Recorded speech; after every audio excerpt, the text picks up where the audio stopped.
নমস্কার সকলকে। আজকে আমি তোমাদের জন্য নিয়ে এসেছি প্রথম পরীক্ষার ভূগোল কোশ্চেন কমন যোগ্য। এখান থেকে তোমরা 30-এ 30 পাবে।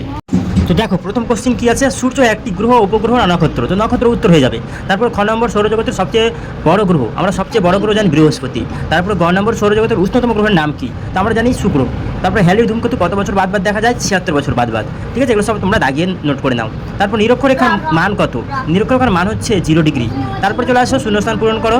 পৃথিবীকে বলা হয় ড্যাশ গ্রহ, কী গ্রহ? পৃথিবীকে বলা হয় নীল গ্রহ। তারপর খ নম্বরটা, পৃথিবীর নিজের অক্ষর উপর পশ্চিম দিক থেকে পূর্ব দিকে ঘোরে। তারপর চলে আসো প্লুটো। প্লুটো কি? প্লুটো একটি বামন গ্রহ। তারপর চলে আসো গ্রহ নিজস্ব আলো ও উত্তাপ নেই। পৃথিবীর সবচেয়ে কাছের গ্রহ হচ্ছে বুধ।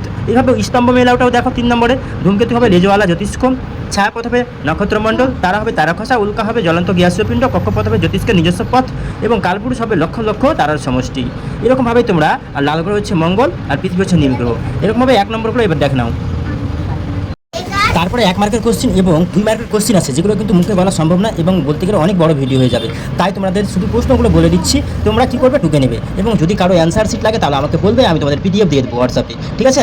দেখো প্রথম কোশ্চেন হচ্ছে, কত বছর আগে পৃথিবী প্রসার শুরু হয়? 2 নম্বর, নিহিরিকা কাকে বলে? 3 নম্বর, কোন তারার উষ্ণতা ও উজ্জ্বলতা সবথেকে বেশি? তারপর 4 নম্বর, সবচেয়ে কাছের তারার নাম কি? 15 নম্বর হচ্ছে, পৃথিবীর চেয়ে সূর্য কত লক্ষ গুণ বড় ও ভারী? তারপর সন্ধ্যা তারার আরেক নাম কি? তারপর হচ্ছে সৌরঝড় কি? ইউরেনাস গ্রহের রং সবুজ কেন? শনির বৃহত্তম উপগ্রহের নাম কি? ইসরোর ফুল ফর্ম কি বা পুরো নাম কি? ভারতের প্রথম কৃত্রিম উপগ্রহ কোনটি? পৃথিবীর প্রথম মহাকাশচারীর নাম কি? পৃথিবীর গড় ব্যাসার্ধ কত? মাউন্ট এভারেস্টের উচ্চতা কত? এবং অক্ষরেখার সংখ্যা কয়টি? তারপর 2 মার্কের প্রশ্ন হচ্ছে 5টি। জিওড কি? দিনের বেলায় জ্যোতিষ্ক দেখা যায় না কেন? ধূমকেতু কি? পৃথিবীর একমাত্র উপগ্রহ কোনটি? জ্যোতির্বিজ্ঞান কি? এবং সৌরজগতের কয়টি গ্রহ নাম সহ লেখো। এগুলি করলে তোমরা 30-এ 30 পেয়ে যাবে। এরকমই কমেন্ট পেতে আমার চ্যানেলটি সাবস্ক্রাইব করে নাও এবং সমস্যা হলে কমেন্টে জানাবে, কেমন?